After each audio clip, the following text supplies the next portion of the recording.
Olá, muito bom dia a todos, muito bom dia amigas, muito bom dia amigos, companheiros de luta. Hoje estamos aqui de visual novo, saudando o nosso querido Rio Grande e mostrando ao mundo que o povo gaúcho não recua. Se algum lugar deste Brasil, deste mundo, pode surgir a diferença, vai ser aqui no nosso querido Rio Grande. Hoje é dia 8 de março, hoje é 8 de março de 2024, então temos uma ótima notícia, nós falamos no vídeo anterior sobre a votação, a deliberação lá do STF, sobre a descriminalização da maconha. Falamos lá, vamos rezar, vamos fazer pressão e que Deus nos ajude, que os ministros votem contra ou peçam vista. Foi exatamente o que aconteceu. Exatamente. 2 ministros votaram contra a descriminalização e outro ministro pediu vista. Ou seja, vista, ele vai analisar novamente tudo. Então nós temos um tempo aí para fazer pressão. Mas não podemos ceder. Temos que continuar fazendo pressão. Se pudermos termos uma nova Paulista, temos que fazer. Faltava um voto apenas. Um voto. Isso já estava certo, que ia acontecer a descriminalização da maconha, mas a pressão popular, a pressão de todos os patriotas, fez com que eles repensassem. Isso é um ótimo sinal, Então, começamos com essa notícia maravilhosa, Queremos dizer também hoje que nós temos que perceber também, o que eu gostaria de dizer para vocês, que a mudança começa agora em 2024, Vamos lá, convide seus amigos, mande o link do grupo, para que eles participem desta iniciativa aqui de apoio ao senhor Paulo Luz, a Câmara de Vereadores aqui de Eldorado do Sul. A pré-candidatura do senhor Paulo Luz. É apenas a pré-candidatura, depois ele tem que ser ainda, o partido tem que decidir que ele vai ser candidato, é a pré-candidatura apenas. Por que isso é tão importante? Porque numa reflexão agora, enquanto nós estávamos aqui no percurso aqui de Eldorado para Guaíba, que nós trabalhamos em Guaíba, nós estávamos pensando, esse ano nós temos que colocar vereadores fora da política. Chega, não suportamos mais do mesmo, não chega disso, Então nós temos que colocar vereadores que realmente estejam decididos, que tenham essa convicção de que as coisas precisam mudar, E para quê? Para que lá nas próximas eleições nós tenhamos, nem digo nas próximas, porque as próximas vão ser daqui a 2 anos, então o vereador vai ter que realizar um mandato de 4 anos, então daqui a 6 anos nós tenhamos deputados estaduais, que queiram essa mudança também. E depois daqui mais 6 anos, ou seja, 12 anos, nós tenhamos deputados federais. E depois mais 6 anos, 18 anos, nós tenhamos senadores. E assim nós vamos ter uma base para que um presidente, um chefe do executivo, possa realizar um trabalho de mudança desse nosso querido Brasil. Então, não é uma coisa que vai acontecer de cima para baixo, E já vimos, o nosso ex-presidente tentou e foi combatido porque faltava base. Nós precisamos de uma base, então é um trabalho que tem que começar na nossa geração. A nossa geração não pode ser a geração que colocou tudo a perder, muito pelo contrário. A nossa geração tem que ser lembrada como são lembrados os farrapos. A geração que não aceitou o sistema como ele se encontrava e fez a diferença. Não em forma de revolução, separatismo, não, nada disso. Vamos fazer a diferença com inteligência, com articulação e união. Então é isso, 2024 é muito importante, chame seus amigos para participar desse grupo, nós precisamos de todo o apoio de vocês, porque não é fácil, não é fácil. O ataque vem por todos os lados, inclusive fogo amigo, fogo de pessoas que estão próximas, que deveriam estar do lado da justiça, do lado da eficiência, da moral e da ética. Então vamos lá. Então, hoje nós vamos falar sobre ciclo orçamentário. O que é o ciclo orçamentário? É a coisa mais importante que existe. Se um vereador tem que entender de alguma coisa, não digo o vereador, mas o seu gabinete, se ele tem que entender alguma coisa, é de ciclo orçamentário. tem que entender de finanças e orçamentos. Né? Ah, você vai me dizer lá, mas tem a COF lá, que é a Comissão de Orçamentos e Finanças. Não, tem a COF, tudo bem, mas se você enviar lá projetos para a COF, todos os vereadores são 9, vai enviar vários projetos lá, a COF vai ficar lá toda atrapalhada lá. E não é só isso também, nós sabemos que existe influência do executivo em cima das comissões, então tem tudo isso, né? Tem os interesses próprios, tem a corrupção, né? Então o gabinete tem que ter pessoas que entendam de orçamento e finanças. Isso é a coisa mais importante. Por que nós estamos falar sobre isso hoje, sobre ciclo orçamentário? Porque nós fizemos algumas reflexões nos vídeos anteriores sobre lá programas públicos de combate à violência contra a mulher, de combate à prevenção do aborto, né? De como prevenir, não digo prevenir, mas por causa do STF, dessa possível descriminalização da maconha, mas que eles voltaram atrás, como forma de como nós podemos combater no âmbito municipal o uso da maconha e de qualquer entorpecente, né? Mas da onde vai ser o dinheiro? Né? Então eu quero que você entenda que nós sabemos o que estamos falando, né? Mas quando o seu vereador vir, o seu candidato, ou o seu próprio vereador que já está lá, porque muitos deles não entendem nada, são pessoas incapazes, né? Então pergunte para eles o que é uma LDO, o que é uma LOA, né? O que é um PPA, o que é o ciclo orçamentário, perguntem para eles. Então o ciclo orçamentário é da onde vai sair, né? Como vai ser executado todas as políticas públicas durante aquele mandato, né? Então esse ciclo orçamentário ele é pensado em 4 anos, embora, né, nós tenhamos aí etapas que são feitas anualmente, mas a principal delas, que é o PPA, é pensado para 4 anos. Então o que é o PPA? O ciclo orçamentário sempre começa do PPA. Tá, vamos falar de orçamento primeiro. Orçamento, por que isso é tão importante? Né? O município ele tem uma arrecadação. E essa arrecadação vem da onde? Principalmente dos impostos. Ainda mais nós do imposto sobre serviços, né, ISS. Mas vem de outras fontes também. É como a nossa casa. A nossa casa também vem da onde? Vem da renda de cada um. Se nós quisermos trocar uma geladeira, nós vamos ter que fazer um plano para isso. Primeiro, o que nós queremos? Trocar a geladeira, que seria o plano. Né? Vamos trocar. Qual é o nosso plano? Trocar a geladeira. Né? Como nós vamos fazer? Quais as diretrizes que nós vamos usar? Olha, nós vamos tirar um pouco vamos tirar um dinheiro lá do nosso lazer, que nós vamos lá para o shopping e tal, vamos guardar dinheiro do lazer, vamos tirar um pouco o dinheiro lá de outra coisa que não é tão importante. Dessa forma nós vamos fazer. Né? Então, o que nós vamos fazer, como nós vamos fazer, e aí depois colocar em prática. Começar a colocar, não é executar ainda. É dizer, tá, agora vamos fazer, agora está praticamente, conseguimos as verbas, está aqui as verbas, já locamos todas as verbas necessárias, de acordo com a nossa arrecadação, né? E vamos agora fazer o orçamento aí nas lojas aí, fazer o orçamento em 3 lojas, separar tudo, daqui o dinheiro para comprar geladeira, tirou daqui, reuniu tudo, executa. Né? Dá para o marido lá, ou dá para a esposa, vai lá na loja, compra, ou seja, executa, o executivo. Né? Então o plano orçamentário é o primeiro passo de qualquer projeto de governo. Se um governo não sabe quais são as prioridades dele, se ele não vai deixar claro ao eleitor, ao cidadão, quais são as suas prioridades, ele não tem plano de governo. Nós vimos acontecer isso no governo federal, que agora está perdido aí, temos aí vários aí, já passou muito tempo e não vemos nada acontecer, porque não existia um PPA, não existia um plano plurianual, não existia uma estratégia, né? Era tomar o poder e fazer o que desse.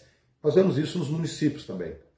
Então, com o seu candidato a prefeito, nós temos que saber quais são as prioridades dele, porque não adianta nada ele ter prioridades e depois não colocar isso no PPA, no plano plurianual. Então, PPA, o que vamos fazer? Votado a cada 4 anos. Você já ouviu falar também aqui, o primeiro ano não dá para fazer muita coisa. Sim, isso é verdade. Isso é verdade e tem justificativa. Por quê? Porque o PPA ele é votado no primeiro ano da nova gestão. Ou seja, essa gestão ainda vai administrar, vai gerir um ano da velha gestão. E nenhum investimento público pode ser feito se não estiver no PPA. Por quê? Porque o legislativo que aprovou aquele PPA era da gestão anterior, né?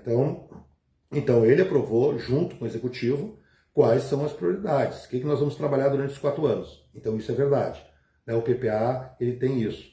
Quando uma nova gestão assume, um ano ela vai trabalhar com o PPA da gestão anterior. Isso é muito importante. Então tem lógica isso. Quando alguém justifica assim, tem lógica.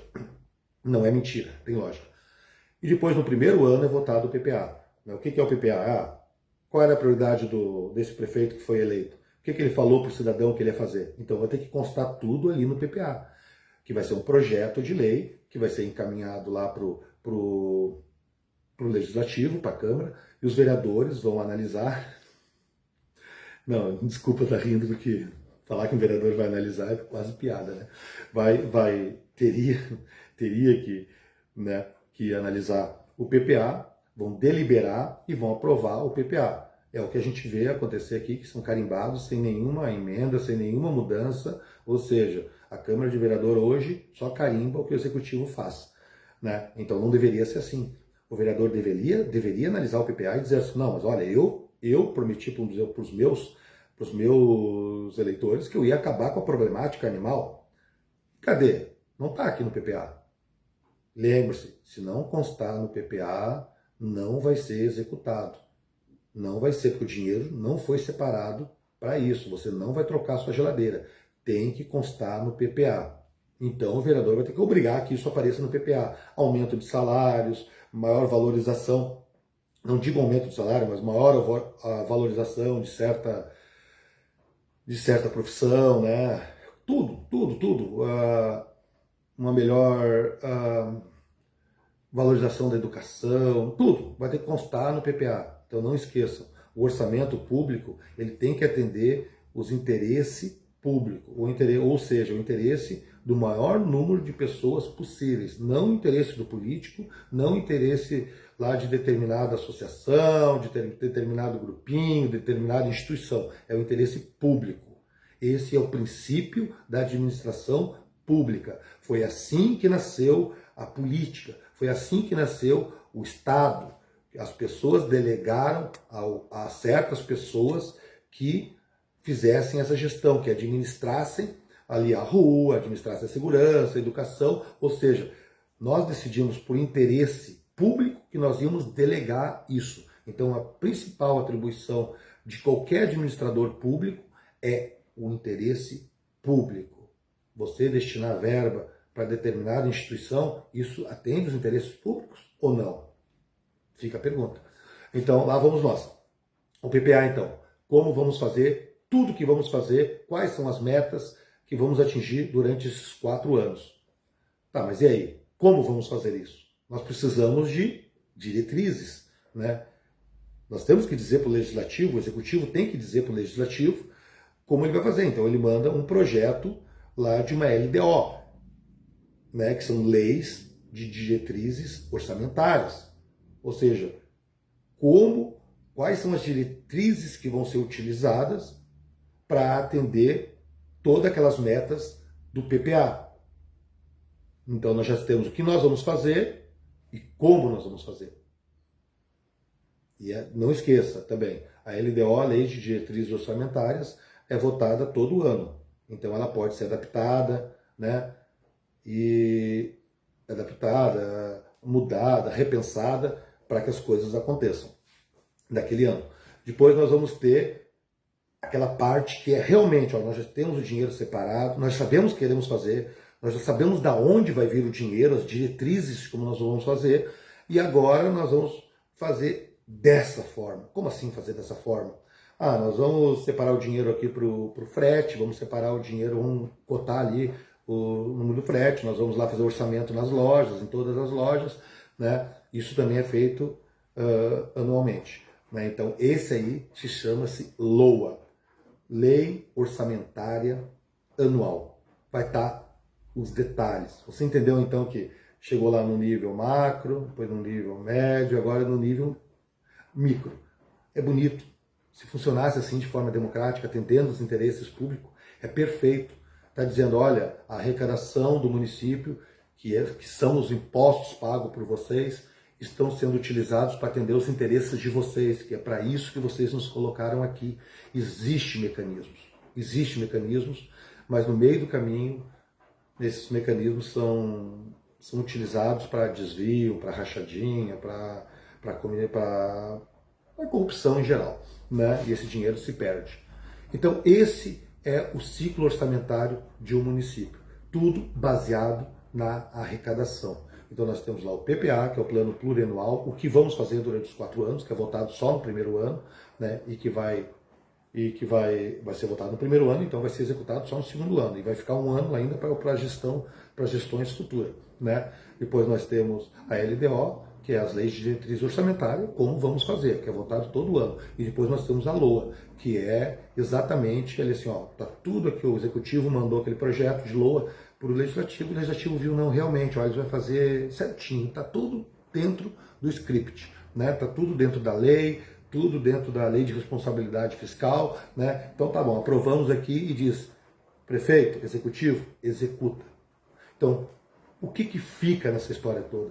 Que o vereador tem que ter um conhecimento, não digo, como eu disse, não digo vereador, o gabinete tem que ter um conhecimento muito aprofundado em orçamento, em finanças, ou seja, tem que ser um profissional especialista nessa parte financeira da gestão pública, um contador público.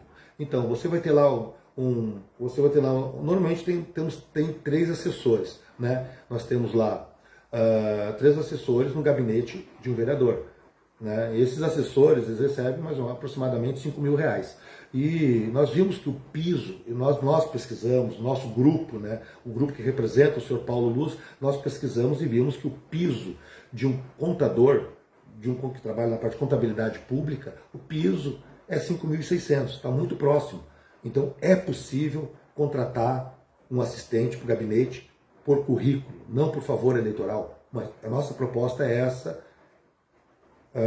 lá no futuro, que agora é pré-candidatura, que nós estamos falando é que em pré-candidatura, nem é candidato, é pré-candidatura.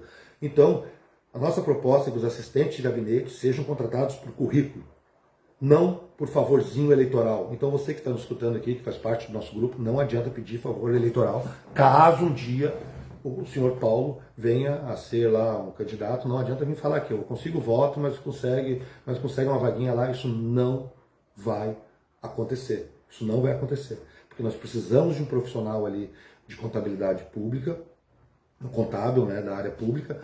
Nós precisamos, e o que mais precisa? Todas essas leis de diretrizes, elas têm que estar, como eu vou dizer, elas têm que estar em concordância. Elas têm que estar em concordância lá com a nossa Constituição Federal, né, a nossa CF de 88, com as leis vigentes, leis de responsabilidade fiscais, tem várias leis. Então tem toda uma parte aí administrativa, tem toda uma parte aí legalista, né? Então nós precisamos de um jurista, de um profissional, de um advogado administrativo ou um advogado constitucional, né? Então isso também, o piso deles é muito semelhante ao salário de um piso que é. Vamos voltar de novo, piso é o piso, né? O salário mais baixo da categoria e teto o mais alto, né? Então nós precisamos, para que esse projeto, que essas emendas que o vereador vai propor, porque o orçamento lá ficou ruim, então ele vai propor uma emenda, tem que ser sustentável financeiramente, tem que ser legalista, tem que obedecer à lei, né? E o outro chefe do gabinete, normalmente, se você tem um ou mais vereadores do mesmo partido, normalmente esses vereadores têm um chefe de gabinete. Ou se você tem um apenas, o chefe de gabinete do mesmo partido, o chefe de gabinete vai ser exclusivamente seu. Esse chefe de gabinete ele tem que entender um pouquinho de cada coisa. Ele tem que entender um pouquinho do orçamento, das finanças, um pouquinho da Constituição, né, das leis que regem o nosso querido Brasil, né, o nosso município, o nosso estado, as leis orgânicas, né? Então tem que entender, mas não profundamente. Ele é um administrador, então nós sugerimos que a terceira pessoa do gabinete de todos os vereadores no Brasil inteiro seja um gestor público, né? Seja alguém especializado na gestão pública. Disso, então, isso, mas isso é uma utopia, as pessoas devem favores eleitoral, sim, mas essa é a nossa proposta, assim será. No caso de tivermos seu apoio para tivermos, e eu não sou nenhum desses, tá? Então eu não estou aqui para receber cargos em gabinete, tá bom? Eu estou aqui porque eu acredito no senhor Paulo, eu acredito nessa ideia, nós temos que fazer a diferença, né? Eu estudo muito, mas não é o meu caso. Não é o meu caso. Isso não vai acontecer. Então, depois de conversarmos tudo isso, você entendeu agora que antes de qualquer promessa tem que se dizer da onde vai sair o dinheiro, como vai sair o dinheiro, né? Então, você pode agora começar a prestar atenção nos projetos, nas propostas desses pré-candidatos, a prefeito, a vereador, né? E você pode fazer perguntas para eles. O que é um PPA? O que é uma LDO? O que é uma LOA? Da onde vai sair o dinheiro para o seu projeto maravilhoso? Quais são as suas metas? Né? O que você vai lutar lá? Prefeito, quais são as suas metas? O que vai constar lá? O que você vai fazer durante 4 anos?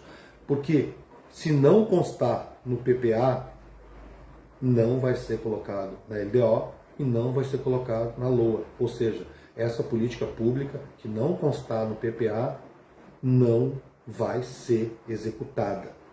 Uma gestão começa lá na campanha, lá nas promessas de campanha que vão ter que constar no PPA. Caso contrário, é um estelionato eleitoral, né? Então, esse é o vídeo de hoje. Né? Eu gostaria de dizer para vocês que a mudança tem que começar agora, tem que começar em 2024. Esse é um projeto de muitas mãos, muita gente vai estar aí abraçando, beijando, né? Amando, né? Nós não. Nós vamos estar aqui de uma forma técnica, mostrando como a mudança pode ser feita. Nós não somos pessoas, né? No meu caso, né? Não somos uma pessoas assim muito agradáveis, mas posso dizer que podemos oferecer, vamos estar lá ajudando o senhor Paulo, né, de forma voluntária, né, em tudo aonde ele possa chegar, se ele chegar, né, e vamos estar mostrando para vocês como as coisas podem ser feitas. E esperamos que dessa forma a gente possa dar para vocês esperança, né, como aconteceu agora aí, por enquanto aí a descriminalização da maconha não foi aprovada, e isso aí eu digo para vocês, já estava decidido, faltava um voto só, era uma pauta carimbada, né? Eles votaram contra e pediram vistas. Se é para questão de arranjar mais tempo, de pensar uma nova estratégia, não importa. O que importa é que nos mantemos unidos e pressionando. Vamos pressionar, porque quando começarmos a reagir, aí esse Brasil vai mudar. Eu falei ali que talvez demore, vamos ver, 6, 12, 18 anos para se perceber alguma coisa lá no governo federal, para que um presidente decente tenha base. Isso é verdade, vamos ser realistas, né? Mas isso não quer dizer que já em 2024 já não possa surgir a diferença em nosso município. Que o município é o que mais importa. O município é onde nós moramos. Tudo bem, trabalhamos em outros municípios, mas podemos arranjar políticas públicas para trazer essas pessoas para o nosso município de volta, né? Isso é importante. Então, o município é onde vai surgir a diferença. Então, não desanime com esses 18 anos. Não desanime. Já agora, a partir de 2024, nós já podemos ter a mudança. Se ela foi pensada no PPA, foi pensada na LOA, na LDO e na LOA, nós já vamos ter essas mudanças. As coisas já vão começar a mudar. Depois o Estado vai começar a mudar, depois a nação vai mudar e novos tempos virão. Muito obrigado a todos e nos vemos no próximo vídeo. Então.